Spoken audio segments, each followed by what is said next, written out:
Dear friends, భారతదేశ పౌరుడిగా, ఆంధ్రప్రదేశ్కి చెందినవాడిగా, తెలుగువాడిగా, ఒక సేవకుడిగా సహోదరులు ప్రవీణ్ పగడాల గారి మరణం మీద కొన్ని విషయాలను మాట్లాడదాం అనుకున్నాను. కానీ పోస్ట్ మార్టం రిపోర్ట్ వచ్చే వరకు ఆగాలని ఎదురు చూశాను. ఆ రిపోర్టు ఇవాళ అనగా 12వ తారీఖు ఏప్రిల్ ఐజీ గారి ప్రెస్ మీట్ వచ్చింది. ఆయన చాలా విషయాలు చెప్పారు. ఇన్వెస్టిగేటింగ్ ఆఫీసర్స్ దాంట్లో ఉన్నారు. వాళ్ళందరూ చెప్పిన మాటలన్నీ అయిన తర్వాత నేను ఈ రెస్పాండ్ అవ్వడం ఇది కరెక్ట్ అని అనిపిస్తుంది. మొట్టమొదట ఐజీ గారు ఇంక దీని గురించి మా ఇన్వెస్టిగేషన్ అయిపోయింది, మేము ఫైండ్ అవుట్ చేస్తాం, ఇది యాక్సిడెంట్, ఆయన తాగేసి చనిపోయాడు, యాక్సిడెంట్ చేసుకున్నాడు, కాబట్టి ఇంక మీదట ఇంకెవరూ మాట్లాడొద్దు, దీని గురించి ఇంకేం మాట్లాడొద్దు, మేము అనుమానం ఉన్న వాళ్ళని ఆధారాలు అడిగాము, వాళ్ళు 10 రోజులు టైం ఇచ్చాము, అయినా సరే ఎవరూ రాలేదు అని ఐజీ గారు స్వయంగా చెప్పడం చాలా ఆశ్చర్యానికి గురి చేసింది.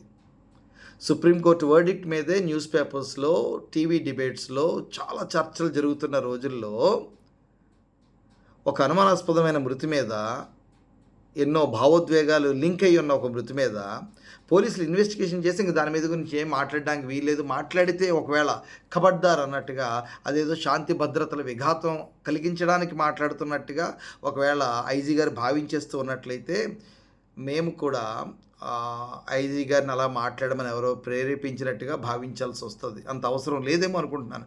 అలాగా ఒక థ్రెట్, ఒక వార్నింగ్ ఇచ్చి ఇంక మాట్లాడొద్దని చెప్పవలసిన అవసరం లేదు. మీ ఫైండింగ్స్ మీరు చేశారు, మీరు స్క్రూటినీకి నిలబడగలరా? మీ ఫైండింగ్స్ జెన్యూనా? మీ ఇన్వెస్టిగేషన్ ఫైనలా?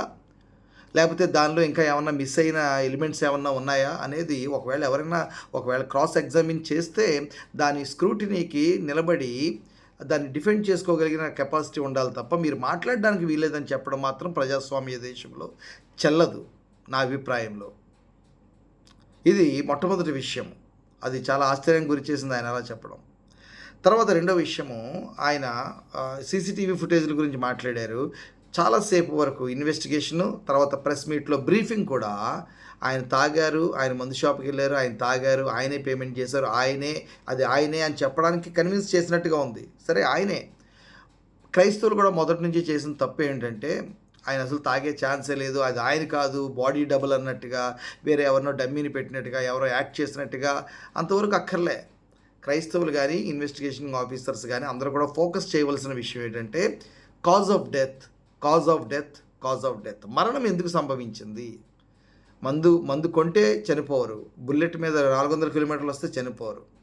2 సార్లు ఏదో ఆ మాత్రం అంత రక్తస్రావం ఏమీ అయిపోని, ఇంటర్నల్గా ఇంజరీస్ ఏమీ అయిపోని ఒక పడిపోవడం అనేది 2-3 సార్లు జరిగితే దానివల్ల కూడా చచ్చిపోరు. ఏమి ట్రక్కులు ఏమి పైనుంచి ఎక్కేలేదు, లేకపోతే ఆయనకి ఏమి ఎక్కడే కోసుకుపోయి రక్తం అంతా కూడా ఊజ్ అవుట్ అయిపోలే. కాజ్ ఆఫ్ డెత్ ఏంటి? 2-3 సార్లు మందు తాగారు, 2-3 రకాల మందులు తాగారు, అది కాజ్ ఆఫ్ డెత్ అవుతుందా? అది ఫోరెన్సిక్ రిపోర్ట్లో రావాలి. మరి అది 2-3 రకాల మందులు కలిపి తాగడం వలన అది పాయిజనస్ అయిందా, లేకపోతే వేరే ఏదైనా కెమికల్ రియాక్షన్ బాడీలో చేసి దానివలన కాజ్ ఆఫ్ డెత్ ఏంటి? ఆ 11:40 వరకు డ్రైవ్ చేసుకుంటున్న వ్యక్తి చనిపోయే క్షణంలో అసలు ఏం జరిగింది అన్న దాని మీద ఇన్వెస్టిగేషన్ దాదాపు సున్నా. కొన్ని అబ్జర్వేషన్స్ తప్ప మొదటి నుంచి 2 వారాలుగా ఏం చెప్తున్నారో అదే దాదాపు రిపీట్ అయింది. కాకపోతే ఇంకొన్ని ఎక్కువ సీసీటీవీ ఫుటేజ్లు ఆయనే తాగారు, తూలేరు, మందు కొన్నారు అని వాళ్ళు నిరూపించడానికి ఈ యొక్క ఇన్వెస్టిగేషన్ ఆ దిశగా సాగినట్టుగా ఒక అసంతృప్తి నేను వెలిపిస్తూ ఉన్నాను. హైదరాబాద్లో ఇంటి దగ్గర నుంచి బయలుదేరిన సీసీ ఫుటేజ్ ఉండుంటే బాగుండేది. ఆ కాలనీలో ఇంటి ఎదురుగుండా, లేకపోతే ఆయన ఇంట్లోనే ఉన్న సీసీ కెమెరా ఫుటేజ్ ఉండుంటే బాగుండేది. అక్కడి నుంచి ఆయన ఏ డ్రెస్తో బయటకు వచ్చిన తర్వాత ఫొటోస్ ఉన్నాయి, అది కాదు. ఆయన ఇంటి దగ్గర నుంచి very entrance of the house ఆయన ఎలా బయటకు వచ్చారు అన్నది సీసీటీవీ ఫుటేజ్ చూపించుంటే చాలా కన్విన్సింగ్గా, కంపెల్లింగ్ ఉండేది. అది ఎలా మిస్ అయ్యారో తెలియట్లే. అది ఆర్డినరీ సిటీ కాదు, పెద్ద సిటీయే కదా హైదరాబాద్. దాదాపు ప్రతి ఇంట్లో కూడా ఆ యొక్క రోడ్డు కవర్ అవుతూ ఒక సీసీటీవీ కెమెరా ఉండే అవకాశం ఉంది. ఆయన చాలా ఇళ్ళు దాటుకుని మెయిన్ రోడ్డు వరకు వచ్చి ఉండే అవకాశం ఉంటుంది. అక్కడెక్కడ కూడా సీసీటీవీ కెమెరా ఫుటేజ్ దొరకలేదనేది ఆశ్చర్యమే. అంతకుముందు కూడా రాజమండ్రి వచ్చినప్పుడు 12-13 తారీఖులు ఆయన తాగారు అని చెప్తున్నారు. అది కేవలం ఆయన తాగుబోతని నిరూపించడానిక, దేనికో అర్థం కాలే. ఒకవేళ తాగి ఉంటే ఆ 12-13 తారీఖులే తాగారా? రాజమండ్రి వైపు వచ్చినప్పుడు మాత్రమే ఆయన మందు కొంటున్నారా? రాజమండ్రి వస్తేనే ఆయన తాగుతున్నారా? లేకపోతే మిగిలిన సందర్భాల్లో కూడా తాగిన కొన్ని ప్రూఫ్స్ మీకు దొరికాయా? ఆయన యూపీఐ పేమెంట్స్‌లో మందు షాపులకి డబ్బులు పే చేసినట్టుగా. తాగరని మనం అనుకోవడం అమాయకత్వం. తాగి ఉండొచ్చు గాక. అది మనం అనుకుంటే సేఫ్ సైడ్‌లో ఉన్నట్టు. ఆయన తాగే అవకాశమే లేదు. ఆ వ్యక్తి ఆయనే కాదు అనడం వల్లే క్రైస్తవ సహోదరులు పట్టుబట్టడం వల్లనే సమస్య ముదిరింది. ఒకవేళ తాగుండొచ్చు గాక, మరణానికి అది కారణం కాదు కదా సార్. మరణానికి కారణం ఏమనుకుంటున్నారు? కానీ మొత్తం అందరి యొక్క కాన్సంట్రేషన్ కూడా ఆయన తాగాడా లేదా అన్న దాని మీద వెళ్ళిపోవడం వల్ల కాజ్ ఆఫ్ డెత్ అది చాలా అంతర్ధానం అయిపోతూ ఉంది. 12, 13 తారీఖుల్లో రాజమండ్రి ఆయన వచ్చినప్పుడు తాగారు. అంటే 10 రోజులకు ఒకసారి తాగుతున్నారు ఆయన. మళ్ళీ 24 తారీఖు తాగారా? ఆ మధ్యలో ఆయన తాగారా లేదా? లిక్కర్ ఆయన బల్క్‌లో పర్చేజ్ చేస్తున్నారా? రీటైల్‌గా పర్చేజ్ చేస్తున్నారా? ఆ తాగుడు అలవాటు ఆయనకు ఉందని ఆప్తమిత్రులు, సరే వైఫ్ కాన్ఫిడెన్షియల్ రిపోర్ట్, వైఫ్ చాలా కాన్ఫిడెన్షియల్గా చెప్పారు. అది మీరు రివీల్ చేయాలనుకుంటున్నారు. మిగిలిన ఫ్రెండ్స్, మిగిలిన కొలీగ్స్ ఎవరు కూడా ఆయనకి తాగుడు అలవాటు ఉందని చెప్పారా? ఫ్యామిలీ మెంబర్స్ మిగిలిన వాళ్ళు తాగుడు అలవాటు ఉందా? తాగుడు అలవాటు లేదా? ఆ రోజే తాగారా? ఇది ఈ ఫైండింగ్ అవుట్ ఇది మిస్ అవుతుంది. ఆయన whether he has got habitual డ్రంకాడా, ఆల్కహాలిక్కా కాదా అనేది ఎస్టాబ్లిష్ చేసి ఉండుంటే బాగుండేది. హెడ్ ఇంజరీస్ జరిగినాయి అన్నారు. హెడ్ అంటే ఇది మొత్తం నెక్ పైన అంతా కూడా ఇది హెడ్ అనే భావంతో ఐజీ గారు మాట్లాడి ఉండొచ్చు. అయితే ఇంజరీస్ హెల్మెట్ పెట్టుకున్న భాగంలో జరిగిందా? ఒకవేళ అలా అయితే హెల్మెట్ ఉండగా హెల్మెట్ ఎక్కడా తీయకపోతే హెల్మెట్ పెట్టుకున్న భాగానికి ఇంజరీ ఎలా జరిగి ఆయన చనిపోతాడు? లేకపోతే ఫేస్ మీద తగిలిన ఏదైతే విజిబుల్ పార్ట్ ఈ ఏరియా ఏదైతే ఉందో ఈ యొక్క ఫేస్కి మాత్రమే ఒకవేళ ఇంజరీస్ తగిలినయ్యా? హెడ్కి తగిలితే ఇంజరీ వెంటనే చనిపోయే ప్రమాదం ఉంది. ఫేస్కి తగిలితే వెంటనే చనిపోతారా? అంత బలంగా గుద్దుకున్నారా? దేన్ని గుద్దుకున్నారా? రాయిని గుద్దుకున్నారా? రోడ్డును గుద్దుకున్నారా? లేకపోతే బుల్లెట్నే గుద్దుకున్నారా? బుల్లెట్ వచ్చి ఈయన మీద పడినప్పుడు అప్పుడు కాజ్ ఆఫ్ డెత్ అనేది జరిగిందా అనేది ఖచ్చితంగా ఇన్వెస్టిగేషన్లో తెలిసే అవకాశం ఉంది. ఇంచెస్తో పాటు వచ్చిన ఆ యొక్క మచ్చలు కానీ, లేకపోతే ఆ చీలికలు కానీ, ఆ యొక్క విడిపోవడం కానీ, గాయం కానీ, లోతు కానీ ఇంచులతో పాటు వచ్చే అవకాశం ఉంది. ఆ డీటెయిల్స్ ఏమీ ఇవ్వకపోవడం కొంచెం ఆశ్చర్యంగా ఉంది. స్లైడ్ అయ్యారు అని చెప్తున్నారు. స్లైడ్ అయితే కొల్లైడ్ అయిపోయి గాల్లో బైక్ లేచే అవకాశం ఉండదు. కొల్లైడ్ అయితే స్లైడ్ అయ్యే అవకాశం ఉండదు. స్లైడ్ అయితే అక్కడ రోడ్డు మీద మొదలుకొని కింద డెబ్రిస్ లేకపోతే ఆ యొక్క చిప్స్ ఏవైతే ఉన్నాయో ఆ యొక్క క్రషర్ మెటీరియల్ అదంతా కూడా టైర్లు, రాజదూత్ లాంటి 250 కేజీల బరువైన ఒక వాహనము తాలూకు గుర్తులు, టైర్ గుర్తులు చిందరవందరగా అక్కడ దుమ్ము ధూళి లేచిపోయే అంత లోతుగా టైర్లు కానీ వెళితే తప్ప అంత దూరంగా పొగలాగా వెళ్ళినట్టుగా దూరంగా ఆ యొక్క స్మోక్ అంతా వెళ్ళదు, డస్ట్ అంతా వెళ్ళదు. అది డస్టా స్మోకా అది కూడా ఎస్టాబ్లిష్ చేయలేదు. ఎంత ఫోరెన్సిక్ దాంట్లో అదంతా స్మోక్ వెళ్ళిందా అటువైపు, లేకపోతే డస్ట్ వెళ్ళిందా? స్మోక్ వెళ్ళిందంటే ఆ యొక్క రాజ్దూత్ యొక్క బుల్లెట్ యొక్క సైలెన్సర్స్ వెనక భాగానికి తిరిగినట్టుగా మనం అర్థం చేసుకోవాలి. లేదా అది డస్టా? ఒకవేళ అలాగైతే వెహికల్ ముందు చక్రము మలగ తిరిగి కొవ్వూరు టోల్ ప్లాజా వైపు కొవ్వూరు టోల్ ప్లాజా వైపు ఎందుకు వస్తుంది? ఇది నిజంగా స్లైడ్ అయిపోయి చనిపోయారా? స్లైడ్ అయిపోతే మనిషి చనిపోయేంత ఇంజరీస్ తగులుతాయా? లేకపోతే ఎదురుగుండా ఉన్న రాయికి దేనికో అది స్టాటిక్ ఒక ఆబ్జెక్ట్కి అని చెప్తున్నారు. అదేంటిది? మెటలా లేకపోతే స్టోనా? ఇది కాజ్ ఆఫ్ డెత్లో ఎస్టాబ్లిష్ చేయలేకపోయారు. 250 కేజీల బైక్ ఆ కొలిజన్ వలన స్లైడ్ అయిందని చెప్పారు. రెండోదేమో మళ్ళీ కొలిజన్ అంటున్నారు. రెండు కూడా జరిగే సాధ్యం లేదు. ఏదో ఒకటి మాత్రమే జరుగుతుంది. ఒకవేళ కొలిజన్ అంటే గాల్లోనే వెళ్ళిపోయి ఎదురుగుండా ఉన్న గట్టుకి ఇలాగ నెలవంక షేప్లో ఉందని చెప్తున్నారు ఐజీ గారు. నెలవంక అంటే ఇలాగని చూపిస్తున్నారు, కాదు ఇలా ఉందని. ఇక్కడ ఎత్తుగా ఉండి పల్లంలోకి వెళ్ళి ఇలా పైన ఎత్తుగా ఉంది. ఒకవేళ 70 కిలోమీటర్ల స్పీడ్తో వాహనం వెళ్ళిపోతే ఈ యొక్క నెలవంకలో కింద పోర్షన్ ఏది ఉందో అక్కడికి బండి వచ్చే అవకాశం లేదు. గుద్దుకున్న తర్వాత బండి మీద ఇంకా వ్యక్తి ఉంటే ఆయన ఖచ్చితంగా ఎగిరి దూరంగానే పడతాడు. బండికి చాలా దూరంగానే పడతాడు. ఎందుకంటే 70 కిలోమీటర్ల స్పీడ్లో వ్యక్తి వెళ్తున్నాడు. గురుత్వాకర్షణ శక్తి ప్రకారంగా బైక్ చాలా బరువైంది కాబట్టి బైక్ అక్కడే పడిపోతుంది. అయినప్పటికీ కూడా బైక్ ఫ్రంట్ చక్రము రాజానగరం వైపు ఉండాలి తప్ప కొవ్వాడ వైపు టోల్ ప్లాజా వైపు ఉండే అవకాశం లేనే లేదు. హెడ్ కూడా కొవ్వాడ వైపు టోల్ ప్లాజా వైపు ఉందనంటే కాజ్ ఆఫ్ డెత్ మీద అనుమానాలు ఇంకా వీడిపోలేదు. అది స్లైడింగ్గా కొలిజన్ అనేది కూడా క్లియర్గా రాకుండా రెండు ఇంటర్చేంజబుల్గా వాడడం అనేది చాలా ఆశ్చర్యానికి గురి చేసింది. అది చాలా important. Cause of death COD చాలా ఇంపార్టెంట్ ఇన్వెస్టిగేషన్లో. Head direction, smoke direction, road మీద నుంచి ఆ కింద స్పాట్ వరకు ఎక్కడ కూడా డిస్టర్బెన్స్ లేదు. రోడ్డు మీద చాలా బలంగా వెహికల్ లోపలికి వెళ్ళిపోయినట్టుగా కానీ, చాలా డస్ట్ లేచిపోయినట్టుగా కానీ, అక్కడ అంతా చిప్స్ అంతా కూడా అది డిస్టర్బ్ అయినట్టుగా కానీ ఏమీ లేదు. యాక్సిడెంట్ అయిన రెండో రోజు వరకు యాక్సిడెంట్ సైట్ని, సీన్ ఆఫ్ అఫెన్స్ ఏదైతే ఉందో దాన్ని ఎందుకు గార్డ్ చేయలేదు, సెంట్రీ అక్కడ పెట్టలేదు, దాన్ని ఎందుకు సెక్యూర్ చేయలేదు, ఆ తర్వాత 2 రోజుల వరకు కూడా ఆయన హెల్మెట్, ఆయన షూస్, బైక్ అక్కడే ఎందుకు విడిచిపెట్టేశారు?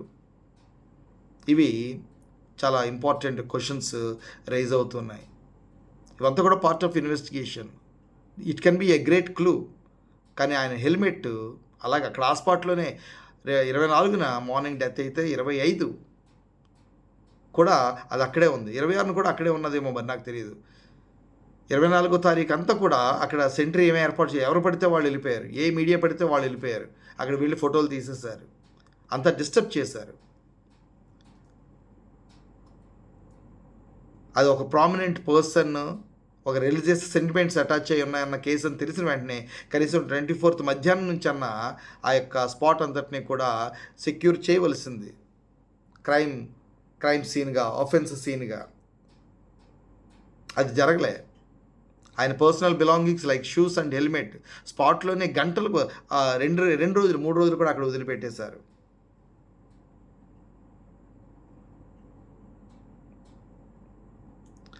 ఆల్కహాల్ ఆయన శరీరంలో ఉందని చెప్తున్నారు. ఎస్, తాగినట్టుగా ప్రూఫ్ లేదని చెప్తున్నారు. ఇన్ని CCTV కెమెరాల సాక్ష్యంలో ఆయన ఎక్కడ తాగినట్టుగా క్లూ అనేది మరి ఉందా లేదా, లేకపోతే ఆయన తాగితే ఆయన పాస్టర్ గారు కాబట్టి, క్రిస్టియన్ కాబట్టి, లేకపోతే ఒక టీవీలో కనబడే మత ప్రబోధకుడు కాబట్టి ఆయన తాగినట్టుగా ఉన్న ఇది వస్తే అది క్రిస్టియన్ సెంటిమెంట్ని హర్ట్ చేసినట్టుగా ఉంటుందని రిలీజ్ చేయట్లేదా? క్రిస్టియన్స్ గురించి ఆలోచన చేసి అది కొంచెం అనుమానాస్పదంగానే ఉంది. ఇంత చాలా ఎక్కువ హండ్రెడ్స్ ఆఫ్ నెంబర్లో CCTV కెమెరాల ఫుటేజ్లు అందరూ కూడా సంపాదించగా దాంట్లో ఎక్కడ కూడా ఆయన ఆగినట్టు ఫోన్లో మాట్లాడారని చెప్తున్నారు. 6 వ్యక్తులతో ఫోన్లో మాట్లాడి ఆగిన సందర్భం ఎక్కడ CCTVలో రికార్డ్ అవ్వలేదు. అలాగే ఆయన బండి ఆపి తాగుతూ ఉన్నట్టుగా, బండి లిక్కర్ కొనడం వరకు ఉంది, బండి ఆపి తాగినట్టుగా ఏదైనా కొన్ని CCTV ఫుటేజ్కి కూడా ప్రొడ్యూస్ చేయగలిగుంటే చాలా బాగుండేది. బహుశా అది వస్తుందేమో. If it is in making means again ఒకవేళ అండర్ అబ్జర్వేషన్.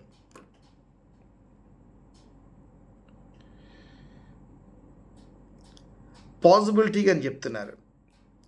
యాక్సిడెంట్లో ఇటువంటి గాయాలు జరిగితే ఇటువంటి మరణం సంభవించే పాసిబిలిటీ ఉందని చెప్పారు ఫోరెన్సిక్ వాళ్ళు అని చెప్తున్నారు. ఇన్వెస్టిగేషన్లో తెలియవలసింది పాసిబిలిటీ కాదు, నెగేషన్. ఇది యాక్సిడెంట్లో ఇటువంటి గాయాలు జరిగే అవకాశం ఉండదా, హత్యలో ఇటువంటి గాయాలు జరిగే అవకాశం ఉండదా, ఇది హత్యే కాదు అని నెగేషన్కి రావాలి. సాలిడ్ నెగేషన్కి రావాలి. అప్పుడు ఏదో ఒకటి ఎస్టాబ్లిష్ చేయాలా. ఈ రెండు కూడా ఇక్కడ జరగలేదు. ఎస్టాబ్లిష్ అనేది చేసింది 100% పాసిబిలిటీ ఆఫ్ అనే చెప్తున్నారు. నెగేషన్ అనేది అది కూడా చాలా అనుమానాస్పదంగా ఉంది. ఇది పలానా హత్య ఎందుకు కాదనుకుంటున్నారో దాని గురించి కూడా సాలిడ్ ఆన్సర్ ఈ పోస్ట్ మార్టం రిపోర్ట్లో, ఇన్వెస్టిగేషన్ రిపోర్ట్లో రాలేదు. అది ఆశ్చర్యకరం.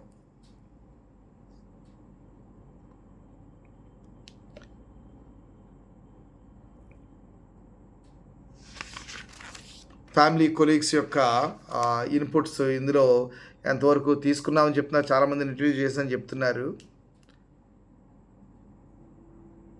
వైఫ్ ఒకవేళ ఆయన డ్రింకింగ్ హ్యాబిట్ గురించి కన్ఫెస్ అయి ఉంటే అది చాలా ఇంపార్టెంట్ అవుతుంది.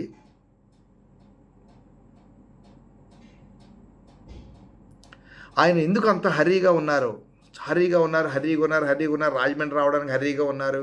ఏంటి అంత హర్రీ? ఏదన్నా ప్రెషర్స్ ఉన్నాయా? ఏమైనా మనీ డీలింగ్స్ ఉన్నాయా? లేకపోతే వేరే అదర్ ఇంట్రెస్ట్స్ ఏమైనా ఉన్నాయా ఆయనకి? రాత్రికల్లా రాజమండ్రి చేరుకోవాలని ఆల్మోస్ట్ పంతం పట్టినట్టుగా, ఎక్కడ టైం వేస్ట్ చేయకుండా, ఎక్కడ భోజనానికి ఆగకుండా ఆయన సర్ప్రైజింగ్ ఉంది. ఒకవేళ ఇంత లిక్కర్ కన్జ్యూమ్ చేస్తుంటే ఆయన యూరినల్స్ కూడా ఎక్కడ ఆగలేదా? ఇది కొంచెం ఆశ్చర్యంగా ఉంది. భోజనానికి ఎలాగ ఆగలేదు, మంచినీళ్ళ బాటిల్కి ఆగలే, మాస్క్ తీయలేదు, హెల్మెట్ తీయలేదు. ఆయన బిహేవియర్ ఒకవేళ ఆ వ్యక్తి ఆయనైనా మనం నమ్ముతున్నాం కాబట్టి ఇప్పుడు ఒకవేళ నమ్ముతుంటే, ఒకవేళ ఇంటి నుంచి బయలుదేరిన వ్యక్తి ప్రవీణ్ పగడాల గారు ఈయనే అని నమ్ముతుంటే, ఆయన ఎక్కడ యూరినల్స్ కూడా ఆగలేదు, ఎక్కడ వాటర్ బాటిల్తో నీళ్లు తాగలేదు, అలాగే ఎక్కడ భోజనానికి ఆగలేదు. అంత అర్జెంటుగా అంత హర్రీలో రాజమండ్రికి రాత్రికి చేరుకోవడానికి కారణం ఏమిటి? ఎక్కడన్నా విజయవాడలో కానీ ఎక్కడన్నా ఆగి ఏలూరులో కూడా ఆగి మార్నింగ్ ప్రయాణాన్ని కంటిన్యూ చేయగలరు ఒకవేళ ఆ హెడ్లైట్ ఆల్రెడీ పడిపోయి 2-3 సార్లు పడిపోయిన పరిస్థితి అయితే. But if it is Praveen Pagadala garu, it is really so sad and so surprising ఆయన behaviour, knowing that he is a very well informed man.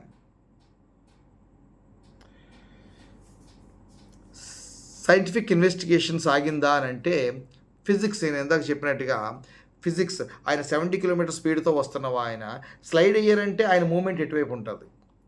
వెనక వైపుగా మూమెంట్ ఉండదు కదా.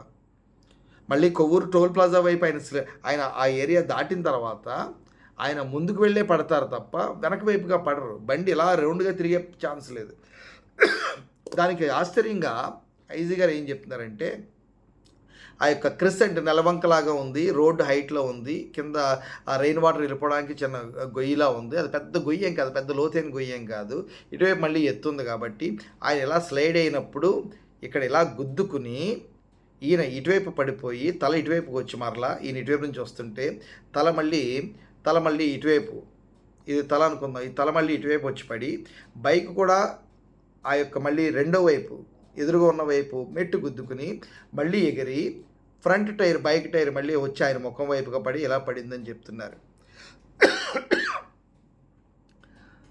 ఆయన తల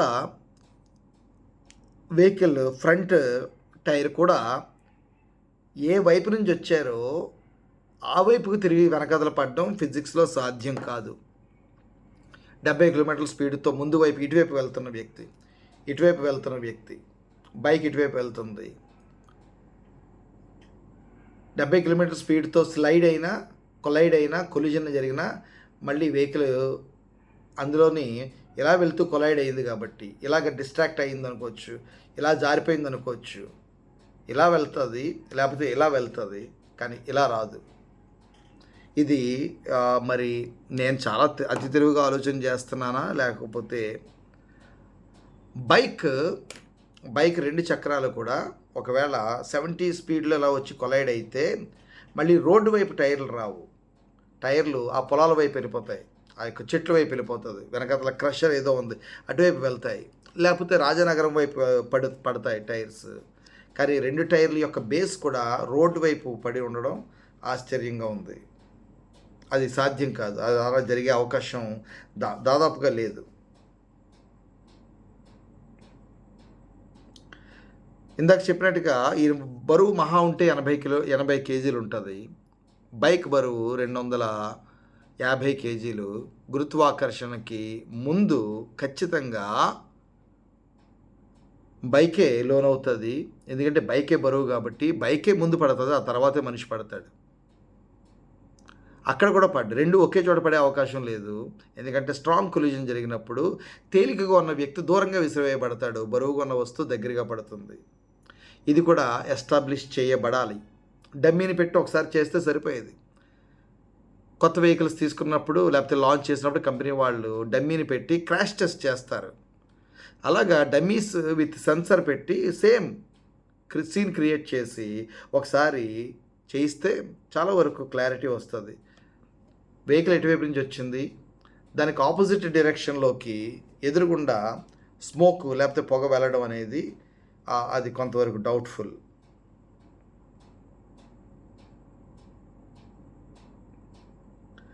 స్ట్రాంగ్ కొలిజన్ జరిగింది బైక్ అనుకుందాము. టైర్స్, మిగిలిన లైట్స్, బైక్లో ఏవైతే మిగిలిన లైట్స్ ఉన్నాయో అవి కానీ, సైడ్ ఆఫ్ ద బైక్ కానీ ఎక్కడ కూడా డ్యామేజెస్ లేవు. మేజర్ డ్యామేజ్ ఏమీ లేదు. వ్యక్తి చనిపోయేంత కొలిజన్ జరిగితే బైక్ ఎక్కడో చోట ఆ హింట్ ఖచ్చితంగా ఉండుంటుంది. వెహికల్ ఏమీ గుద్దలేదు వెనకాతల నుంచి. పెయింట్ ట్రేసెస్ ఏమీ కూడా దొరకలేదు. ఆ వెహికల్స్ మీద ఈ వెహికల్ సంబంధించిన ట్రేసెస్ ఏమీ లేవు. ఈ వెహికల్ మీద వేరే పాస్ అయిన ఏ వెహికల్ యొక్క ట్రేసెస్ లేవని చెప్తున్నారు. స్లైడ్ అయిందని చెప్తున్నారు, కొలిజన్ చెప్తున్నారు. Right, okay. మరి ఎక్కడైతే కొలిజన్ జరిగిందో లేకపోతే స్లైడ్ అయిందో అక్కడ ఈ బండి తాలూకు పెయింట్ లేకపోతే ఏదన్నా ఒక పార్ట్ విరిగిపోవడము, ఏదన్నా ఒక ప్లాస్టిక్ లేకపోతే మెటల్ లేకపోతే glass, like lights, side lights, indicator, ఏదైతే ఆ యొక్క ఇండికేటర్ లైట్స్ కనబడుతున్నాయో వీడియోస్లో ఏవో అవి ఆ కొలిజన్, మీ వ్యక్తి చనిపోయేంత స్ట్రాంగ్ కొలిజన్ జరిగితే ఆ మడ్ గార్డో లేకపోతే టైరో ఏదో ఒక క్లియర్ ఇండికేషన్ ఉంటుంది.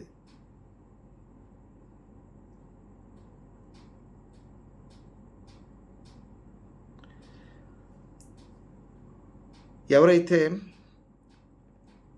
ఈ యొక్క డౌట్స్ వ్యక్తపించిన వ్యక్తులు ఉన్నారో వాళ్ళకి, లేకపోతే సమాజాన్ని రెచ్చగొడుతున్నారు అన్న ఒక ముద్ర వాళ్ళ మీద వేసి వాళ్ళని కట్టడి చేయడానికి చాలా ప్రయత్నం చేసినట్టుగా కనబడుతుంది. అది విచారకరము.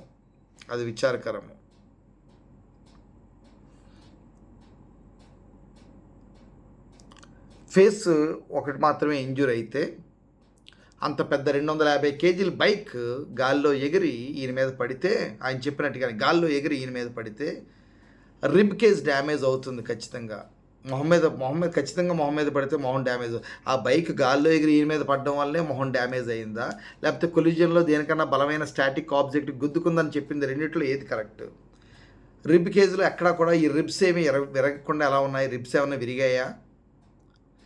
ఈ 70 కిలోమీటర్ స్పీడ్తో వెళ్తున్న వ్యక్తి బలమైన ఆబ్జెక్ట్ని గుద్దుకుంటే కాలర్ బోన్ కానీ, మెడకు సంబంధించిన బోన్స్ కానీ, లేకపోతే చేతికి కాళ్ళకి సంబంధించిన ఎక్కడ ఫ్రాక్చర్ అనేది లేదా?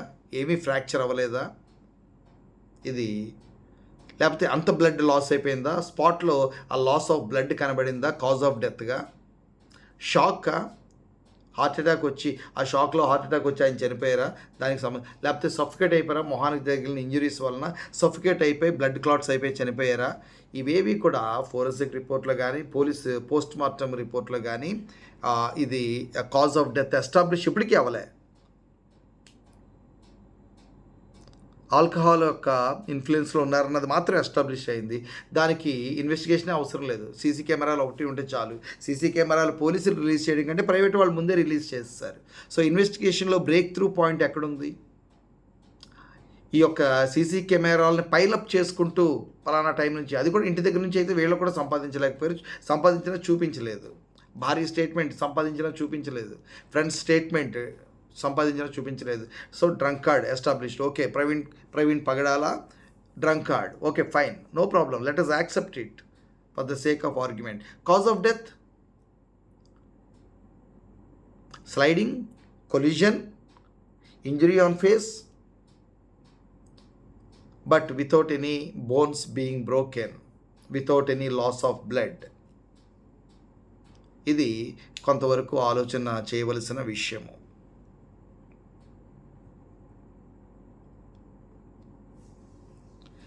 ఈ ఇన్వెస్టిగేషన్ ఒకవేళ కోర్టు స్క్రూటినీకి నిలబడుతుందా? ఒకవేళ క్రాస్ ఎగ్జామిన్ చేయబడితే ఇది నిలబడుతుందా? గాల్లో ఎగిరి బైక్ పడిపోయిన థియరీ కానీ, ఫేస్కి స్టాటిక్ ఆబ్జెక్ట్కి ఫేస్ విలు బలంగా గుద్దుకోవడం వలన కాజ్ ఆఫ్ డెత్ అనేది నిలబడుతుందా? Alcohol is okay, it is established అనుకుందాం. Can it be counted as cause of death? తాగేస్తాడు, యాక్సిడెంట్ అయ్యాడు, పడిపోయాడు. పడిపోయినప్పుడు వితౌట్ మేజర్ రీజన్, లైక్ వెనకాతల నుంచి ఏదైనా వెహికల్ గుద్దేసిందా, ఈయన ఏదైనా వెహికల్ని గుద్దేశాడా, ఏదైనా వెహికల్ ఈయన మీద ఎక్కేసిందా, లేకపోతే అది చాలా పెద్ద ట్రెంచా, చాలా పెద్ద డీప్ గోడ్ లాంటిదా, దానిలోకి వెళ్ళిపోయాడా? అటువంటిది ఏమీ కూడా కాదు. అసలు కాజ్ ఆఫ్ డెత్ అనేది ఇప్పటికీ కూడా ఒక డౌట్గా ఉంది.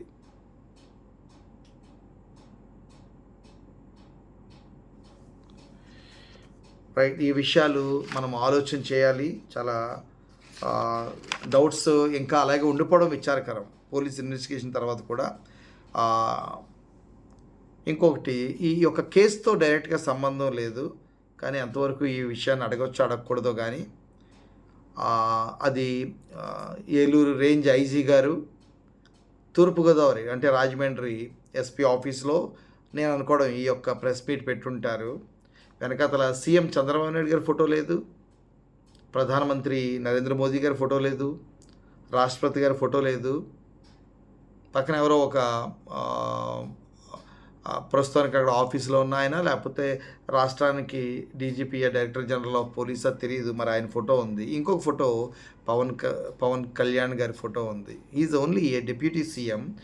డిప్యూటీ సీఎం అనేది ఒక కాన్స్టిట్యూషనల్ పోస్ట్ ఏమీ కాదు, nothing special in comparison with the other ministers in the cabinet.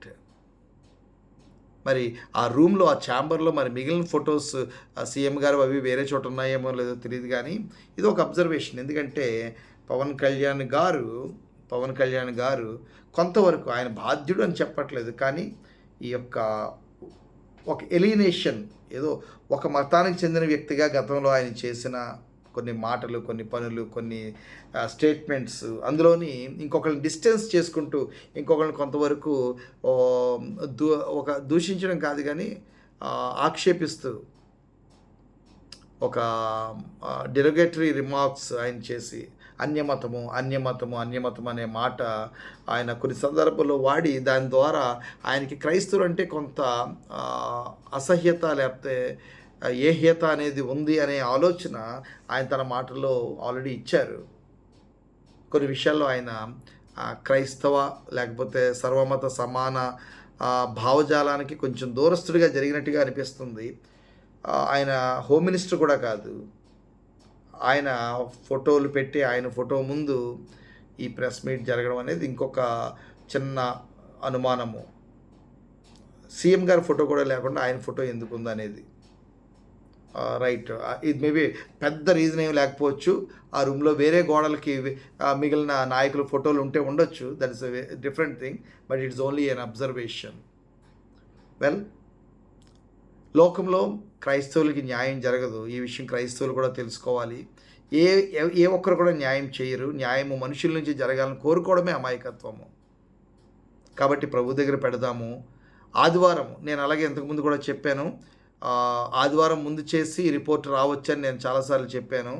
రేపు ఆదివారము చాలా ఇంపార్టెంట్ సండే, కాబట్టి ఎవరు కూడా ఆవేశాలకు వెళ్ళిపోకుండా, స్టేట్మెంట్స్ ఏమీ చేసేయకుండా, జనాలు రెచ్చగొడుతున్నారని అనిపించుకోకుండా శాంతి, ప్రేమ, సౌభ్రాతృత్వము, పరమత సహనము, ప్రభు మనకు అప్పగించిన పని మనం చేసి వీలైనంత వరకు అందరితో కూడా సమాధానంగా సఖ్యంగా ఉండడానికి ప్రయత్నం చేద్దాము. ఎవరు కూడా సంఘాల్లో దయచేసి ఈ విషయాన్ని చాలా ఎక్కువగా ప్రధానంగా ప్రస్తావించి అనవసరమైన కొన్ని కామెంట్లు, కొన్ని సవాళ్ళు, ప్రతి సవాళ్ళు ఇంక చేయకుండా ఉంటేనే బెటర్ ఏమో. లేకపోతే అలాగే ఏమన్నా చేసిన వాళ్ళని మళ్ళా తిరిగి వాళ్ళ మీద యాక్షన్ తీసుకోవడానికి ఇది ఏమన్నా శనివారం ప్రెస్ మీట్ పెట్టడం అనేది ఎంతవరకు ఒక ఆలోచనలో భాగమా అనేది కూడా మనం ఆలోచించేసి తెలివిగానే అటువంటి పరిస్థితిని మనం అవాయిడ్ చేస్తే బెటర్. మరి ముఖ్యంగా లైవ్స్ ఇచ్చుకునేవాళ్ళు, తమ చర్చ్ ప్రోగ్రామ్ని యాజ్ ఇట్ ఈజ్ లైవ్ ఇచ్చేవాళ్ళు ఈ విషయాలను ఇంకెత్తుకోకుండా ఉండడం బెటర్. తర్వాత క్రైస్తవ సంఘము నాయకులు ఉన్నారు, వాక్యానుసారమైన కార్యాచరణ దీని మీద ఫర్దర్ కోర్టుకి వెళ్ళడమా రీఅప్పీల్కి వెళ్ళడమా, రీపోస్ట్ మార్టంకి వెళ్ళడమా, లేకపోతే విజయవాడలో, మంగళగిరిలో మన ఆంధ్రప్రదేశ్‌కి సంబంధించి కాకుండా నేషన్ వైడ్‌గా చాలా పేరెన్నికగన్న హైదరాబాద్ ఫోరెన్సిక్ ల్యాబ్ ఉంది. Central forensic lab. ఆ హైదరాబాద్‌కి మరలా ఒకసారి ఈ యొక్క ఇన్వెస్టిగేషన్ అంతా కూడా పంపించడమా, ఇవన్నీ కూడా మరి క్రైస్తవ సంఘాలు, మరి ఆ కుటుంబము ఎవరు ఆలోచన చేస్తారో నాకైతే తెలీదు. బహుశా ఆ దిశగా మన కార్యాచరణ వెళ్తే బావుంటదేమో అనుకుంటున్నాను. Thank you all. God bless you.